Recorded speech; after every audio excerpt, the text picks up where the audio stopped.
찬송가 425장입니다. 425장입니다.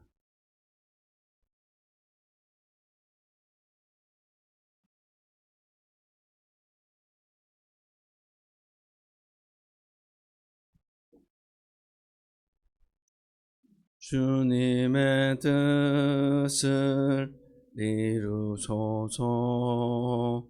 고요한 중에 기다리니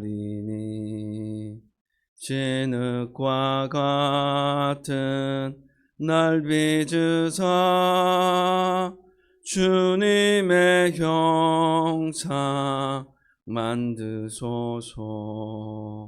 주님의 뜻을 이루소서. 주님 발 앞에 엎드리니 나의 맘속을 살피시사 눈보다 희게 하옵소서. 주님의 뜻을 이루소서. 병들어 몸이 피곤할 때 권능의 손을 내게 펴사 강건케 하여 주옵소서. 주님의 뜻을 이루소서. 온전히 나를 주장하사 주님과 함께 동행함을 만민이 알게 하옵소서. 아멘. 하나님의 말씀은 민수기 22장 41절에서 23장 12절까지입니다. 민수기 22장 41절에서 23장 12절까지 한 절씩 교독하시고 12절 말씀을 함께 읽도록 하겠습니다. 아침에 발락이 발람과 함께 하고 그를 인도하여 바알의 산당에 오르매 발람이 거기서 이스라엘 백성의 진 끝까지 보니라.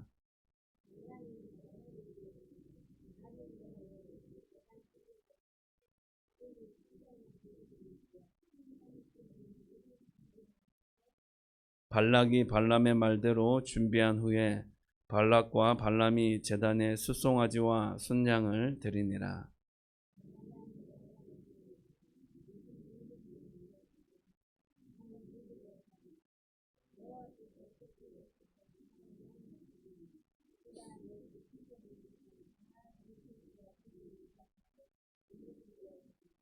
하나님이 발람에게 임하시는지라. 발람이 아뢰되 내가 7 제단을 쌓고 각 제단에 숫송아지와 순양을 드렸나이다.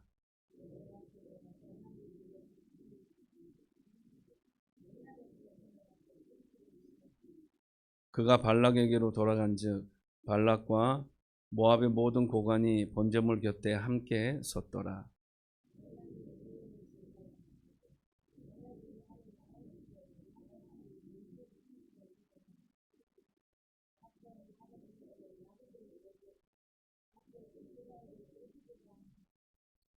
하나님이 저주하지 않으신 자를 내가 어찌 저주하며 여호와께서 꾸짖지 않으신 자를 내가 어찌 꾸짖으랴.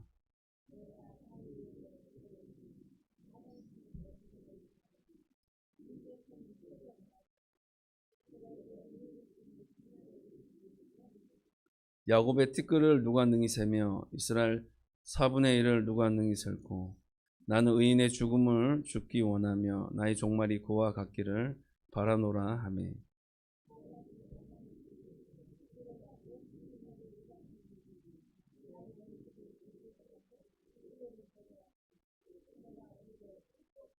함께 읽겠습니다. 발람이 대답하여 이르되 여호와께서 내 입에 주신 말씀을 내가 어찌 말하지 아니할 수 있으리이까. 아멘.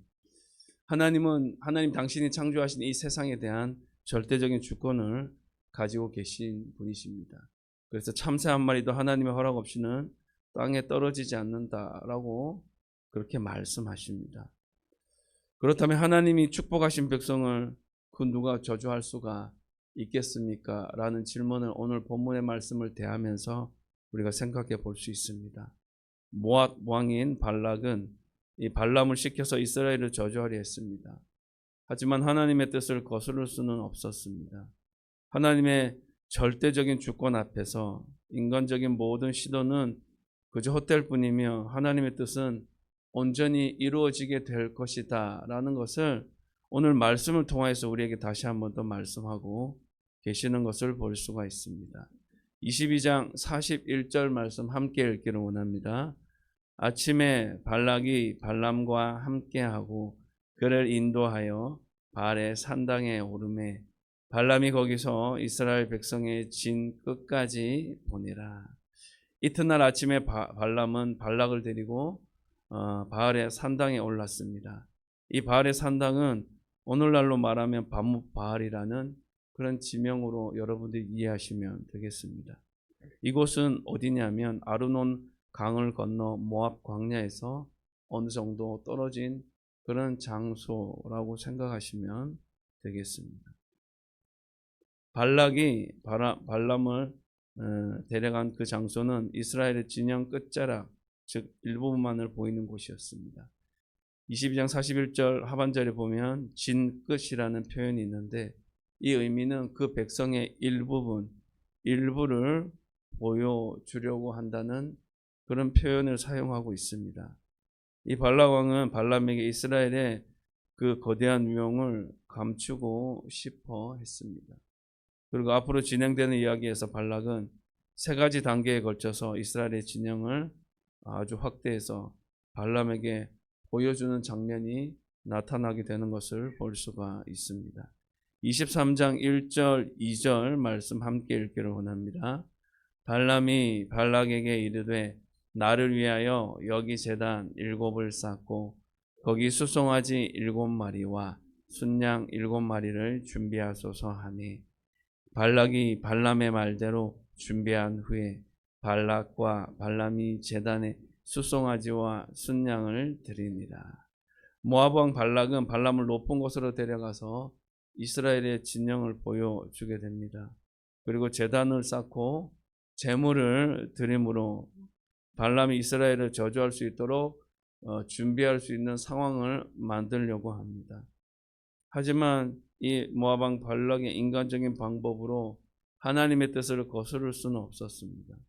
여기 이 상황을 통해서 우리가 한 가지 주목하고 기억해야 하는 것, 사람이 아무리 하나님의 뜻을 거스르려고 한다 할지라도 자신의 의도와 방향성을 진행시키려 한다 할지라도 그 하나님의 뜻을 거스를 수 없으며 결국 하나님의 뜻에 순종하고 순응해야 한다는 것을 우리에게 교훈적으로 말씀해 주고 있는 것입니다.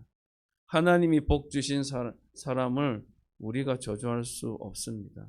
그리고 하나님이 세우신 계획을 결코 우리가 흔들고 그렇게 막을 수는 없는 것입니다. 그러므로 우리는 하나님 앞에서 우리 자신의 뜻을 앞세우기보다 하나님의 뜻을 신뢰하고 겸손히 그분의 뜻에 순종하는, 그 말씀에 순종하는 믿음의 삶을 살아가는 것이 필요로 하다라는 것을 우리에게 말씀해 주고 있습니다. 3절에서 5절까지의 말씀도 함께 읽기를 원합니다. 발람이 발락에게 이르되 당신의 번제물 곁에 서소서 나는 저리로 가리이다. 여호와께서 혹시 오셔서 나를 만나시리니 그가 내게 지시하시는 것은 다 당신에게 알리리이다 하고 언덕길로 가니 하나님이 발람에게 임하시는지라. 발람이 아뢰되 내가 7 제단을 쌓고 각 제단에 수송아지와 순양을 드렸나이다. 여호와께서 발람의 입에 말씀을 주시며 이르시되 발락에게 돌아가서 이렇게 말할지니라. 번제물들이 타고 있는 그 도중에 발람은 발락과 그의 관리들에게 제단들을 부탁하고 자신은 저쪽으로 제가 좀 잠시 가 있겠습니다 라고 얘기하고 있습니다. 이렇게 한 이런 행동을 하는 것은 발람이 한적한 곳으로 이동하여서 하나님의 임재와 그분께 전적으로 모든 것을 믿고 맡길 수 있는 때를 기다리기 위함입니다. 이 장면은 예수님께서 앞으로 일어날 일들을 앞두고 십자가를 지시기 전에 제자들을 잠시 이곳에 있으라 말씀하시고 한적한 곳으로 가셔서 기도하시는 장면을 떠오르게 하는 그런 장면이 생각나게 하는 구절이기도 합니다. 어떤 일을 할 때 많은 바쁘고 분주하고 또 그 일에 집중해야 하지만 예수님은, 그리고 오늘 본문에 나오는 발람은 그 바쁘고 긴급하고 중요한 순간에 한적한 곳으로 이동하여서 하나님의 임재, 그분이 일할 수 있는, 그분이 말씀하시는 것을 분명히 기억하고 붙잡을 수 있는 시간을 기다릴 수 있는 준비를 하는 것을 볼 수 있습니다. 그는 하나님에게 자신의 모든 것을 내어 맡긴 뒤 돌아와서 발락 왕에게 알리겠다고 말합니다. 그리고 홀로 한적한 언덕길로 갔습니다. 이 발람은 그곳에서 7 제단에 바친 번제물들을 받으시기를 기도하면서 하나님의 임재를 잠잠히 기다리게 됩니다. 4절 말씀에 보면 하나님은 이런 발람에게 나타나셨습니다. 그리고 발람은 하나님께 자신이 정성스럽게 바친 번제를 아뢰게 되었습니다. 하나님께서는 발람에게 예언의 말씀을 전해 주셨습니다. 이 7이라는 숫자는 7이라는 하나님의 숫자에 집착한 발람의 제사, 문제가 없었습니다. 하나님은 이방의 점술가에 불과한 발람에게도 당신의 뜻을 친히 알려주십니다.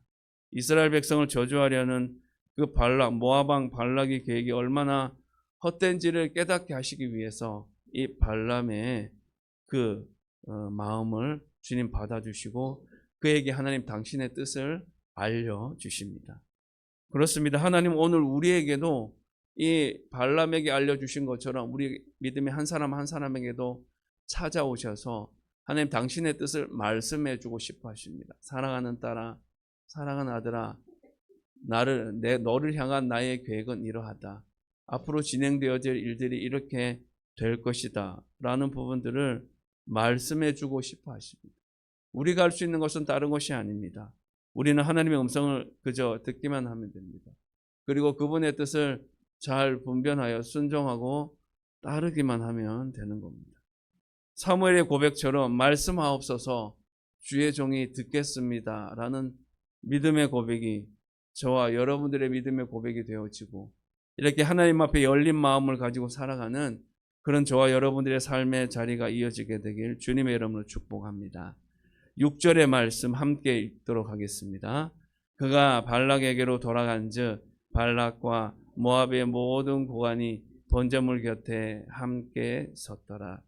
하나님의 말씀을 받은 발람은 발락과 그의 관리들이 자리를 지키고 있던 제단으로 다시 돌아와 그가 하나님께 받은 예언의 말씀을 전했습니다. 발람은 여기서 자신의 신분을 아주 명확히 알립니다. 자신은 원래 신통력을 발휘하고 괴이한 마법을 부리는 한낱 무당에 불과한 것이 아니라 하나의 말씀을 전하는 예언자라는 자신의 그 정체성에 대한 부분들을 명확하게 얘기하게 됩니다. 오늘 본문의 상황은 발람과 발락이 계획한 무대였지만 하나님은 이 두 사람의 그런 뜻과는 의중과는 관계없이 하나님 당신의 뜻을 그렇게 진행시키고 펼쳐나가시는 것을 볼 수 있습니다. 발람은 자신의 주술적인 권위로 모든 상황을 주도하려고 했습니다. 하지만 하나님의 개입으로 자신의 뜻을 이루지는 못했습니다. 이러한 사건은 하나님이 인간의 의도와 계획을 초월해서 어떻게 당신의 뜻을 이루어 가시는지를 아주 분명하게 보여주는 장면이라고 할 수가 있겠습니다. 이것을 통해 우리는 상황을 주도하려는 우리의 인간적인 욕심, 욕망을 내려놓고 하나님의 주권에 순종할 때 우리는 비로소 진정한 평안과 참된 승리를 경험하게 된다는 것을 주님은 우리에게 말씀하고 싶어 하신다는 것입니다. 그것을 깨닫기를 바라고 원하신다는 것입니다. 인간의 계획은 하나님의 주권 앞에서 아무것도 아닌 것입니다. 그저 휴지 조각에 불과한 것입니다. 그러므로 우리는 눈에 보이는 상황이 흔들리지 않았으면 좋겠습니다. 하나님이 우리에게 보여주시는 세상의 관점이 아니라 하나님의 관점, 하나님의 시야, 영적인 분별력을 가지고 바라보는 그런 삶의 자리 가운데에서 우리 각자에게 말씀하시는 훈련을 잘 받고 나아갈 수 있는 믿음의 삶을 살아갈 수 있게 되길 주님의 이름으로 축복합니다. 자신의 의도와 전략에 의존하지 말고 하나님의 뜻이 어디에 있는지를 생각하고 그 뜻에 순종하는 그런 겸손한 태도를 유지하는 그런 모습을 가져야 한다는 것을 주님은 우리에게 말씀해 주고 있는 것입니다. 7절, 8절 말씀 함께 읽기를 원합니다. 발람이 예언을 전하여 말하되 발락이 나를 아람에서 모압 왕이 동쪽 산에서 데려다가 이르기를 와서 나를 위하여 야곱을 저주하라. 와서 이스라엘을 꾸짖으라 하도다. 하나님이 저주하지 않으신 자를 내가 어찌 저주하며 여호와께서 꾸짖지 않으신 자를 내가 어찌 꾸짖으랴. 발람은 여기서 자신의 역할을 좀 더 명확히 알립니다.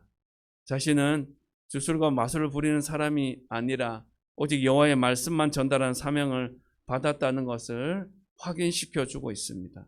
발람은 먼저 자신을 초청한 이 모압 왕 발락의 목적을 간단하게 요약하고 있습니다.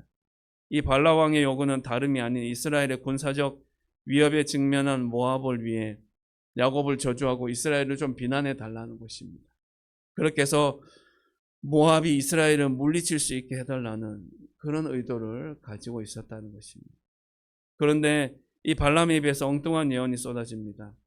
발람은 발락에게 8절 말씀에서 이렇게 얘기합니다. 하나님이 저주하지 않으신 자를 내가 어찌 저주하며 여호와께서 꾸짖지 않으신 자를 내가 꾸짖으랴 라고 선언합니다.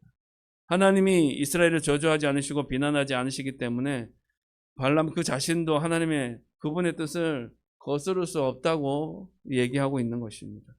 그렇습니다.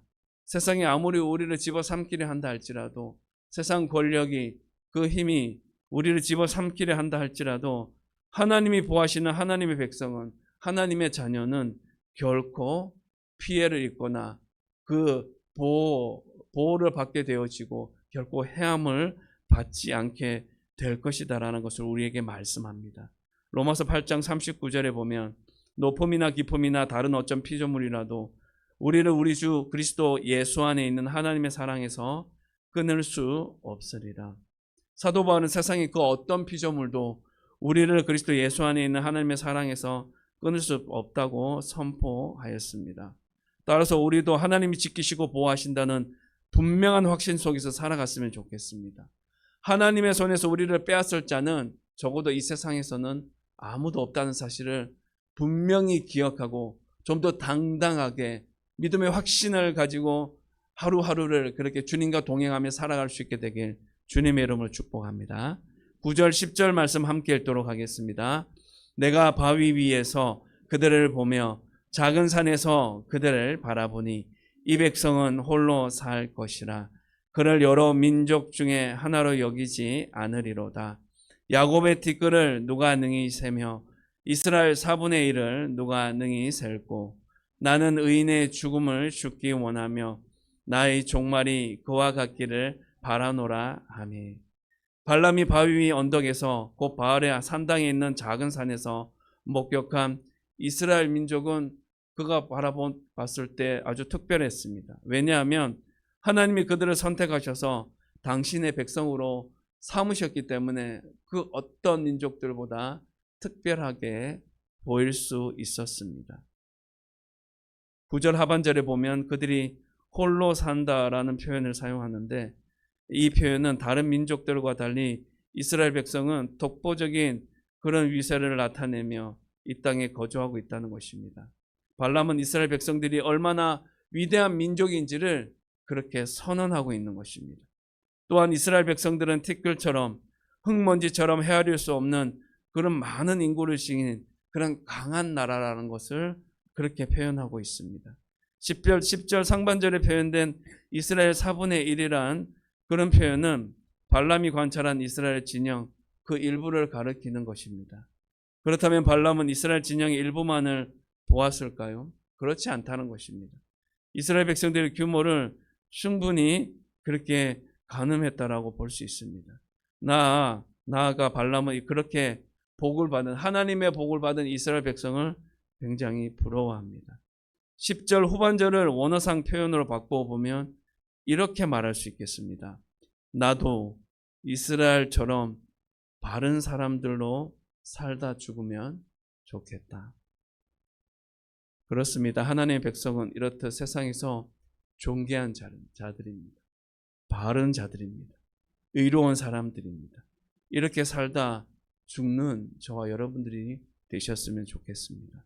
베드로전서 2장 9절의 말씀에 그러나 너희는 택하신 족속이요 왕 같은 제사장들이요 거룩한 나라요 그의 소유가 된 백성이니 이는 너희를 어두운 데서 불러내어 그의 기이한 빛에 들어가게 하시니에 아름다운 덕을 선포하게 하려 하심이라. 사랑하는 성도 여러분, 우리는 하나님께서 택하신 자들입니다. 왕 같은 제사장들입니다. 또한 우리는 하나님의 거룩한 나라입니다. 그리고 그분의 소유가 된 백성입니다. 그러므로 저와 여러분들은 그렇게 구별하여 거룩한 산제사로 드려지는, 주님 앞에 온전히 드려지는 삶을 기쁨으로 살아갈 수 있게 되길 주님의 이름으로 축복합니다. 마지막 11절 12절 말씀도 함께 읽도록 하겠습니다.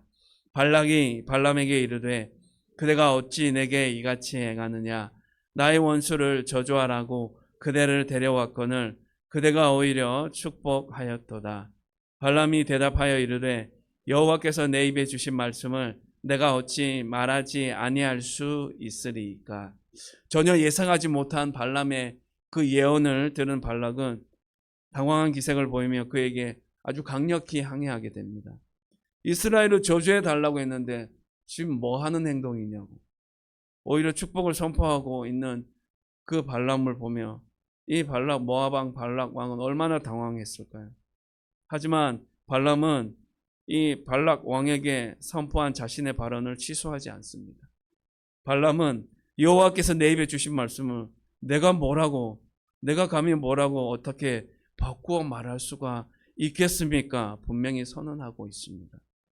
발람은 하나님이 주신 말씀을 주의하여 전하는 것이 자신이 할 일이라고 명확하게 고백하고 있습니다. 겉보기에는 그는 내가 전하는 말만 전하라는 하나님의 지시를 성실히 수행하고 있는 그 발람의 모습을 볼 수 있습니다. 사랑하는 성도 여러분, 세상의 권력과 유혹으로는 이처럼 하나님의 말씀을 결코 막을 수 없습니다. 그러므로 지금 이 시대를 현재를 살아가는 저와 여러분들도 세상의 소리가 아니라 그렇게 우리를 솔깃하게 하고 우리를 매력적으로 이끄는 그런 말들이 아니라 하나님의 말씀을 따라 살아가야 하는 것입니다.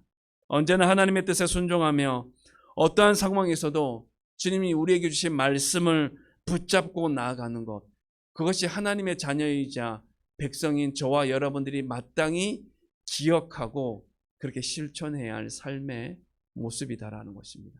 그런 사실을 잊지 않고 그렇게 주님과 함께 동행하며 순종하며 겸손하게 맡겨진 주님의 일들을 잘 감당해 나가는 하나님의 신실한 자녀로 살아갈 수 있게 되길 주님의 이름으로 축복합니다. 기도하겠습니다.